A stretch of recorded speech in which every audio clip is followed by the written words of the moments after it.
আসসালামু আলাইকুম। আজকে আমরা শিখব হ্যামস্টার কম্বেটে মোর্স কোড ইউজ করে যে ডেলি চিপারের যে বোনাসটি পাওয়া যাচ্ছে হ্যামস্টারে 10 লক্ষ সে বোনাসটি প্রায় ওই 10 লক্ষ বোনাস কীভাবে ক্লেম করব একটি কোড ইউজ করে সে জিনিসটা আমরা শিখব। প্রথমে হ্যামস্টারে চলে যাবেন, এরপর উপরে আর্ন পার ট্যাপ উপরে যে অপশানটি আছে ওই অপশানে 3বার ক্লিক করবেন, 1 2 3 ওটাতে 3বার ক্লিক করলে এই ইন্টারফেসটা রেড হয়ে যাবে। রেড হয়ে গেলে একবার ক্লিক করলে কিন্তু ডটের মতো উঠবে, আর এটা যদি আপনি প্রেস করে ধরে রাখেন একটু 1-2 সেকেন্ড তাহলে এটা ড্যাশের মতো আসবে। এটা হচ্ছে কোড। এখন আমাদের যে চারটি আমরা বিডিএ স্ট্র্যাটেজি গ্রুপে দিয়েছি ওই চারটি মিলে দেখবেন এখানে এ সমান একটি ডট একটি ড্যাশ, বি দিতে হলে একটি ড্যাশ 3টি ডট এভাবে। আজকের কোড হচ্ছে ওয়াইপ 3। তো ডাব্লিউ কীভাবে তুলবেন দেখেন,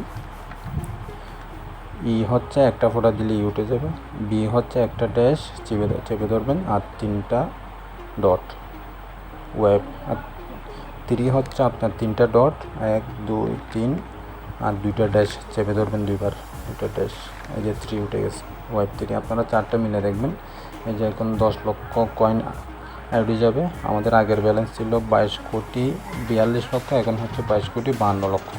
আগের ব্যালেন্সের সাথে এটা মিলে দেখলে হয়ে যাবে। সেমভাবে আপনি উপরের ওই অপশানটিতে আর্ন পার্ট টাইপ অপশানটিতে 3বার ক্লিক করলে আগের ইন্টারফেসে চলে আসবে। এটাই হচ্ছে মূলত সিস্টেম। আর যাদের ওয়ালেট কানেক্ট এখনও করেননি তারা এয়ারড্রপ অপশানে গিয়ে চেক করে নেবেন, যাদের টন হাব অথবা টন কিপার অ্যাড করে নেবেন, আর যাদের টন হাব অথবা টন কিপার নেই তারা টেলিগ্রাম অ্যাড করে দেবেন। আর যাদের অ্যাড হয়ে গেছে তাদের নিচে এই অ্যাড্রেসটি শো করবে, অ্যাড্রেসটি দেখলেই বুঝতে পারবেন যে আপনার ওয়ালেট কানেক্ট হয়ে গেছে। আর অবশ্যই আপনারা পার আওয়ারটি বাড়িয়ে নেবেন, তারা কিন্তু অলরেডি ডিক্লেয়ার দিয়ে দিয়েছে পার আওয়ারের উপর বেস করে কিন্তু তারা কয়েন দেবে। তবে আমরা সাজেস্ট করব পার আওয়ার প্লাস আপনারা কয়েন আর্ন করতে থাকেন, দুটাই ব্যালেন্স করে আর্ন করেন। ভালো থাকবেন, আসসালামু আলাইকুম।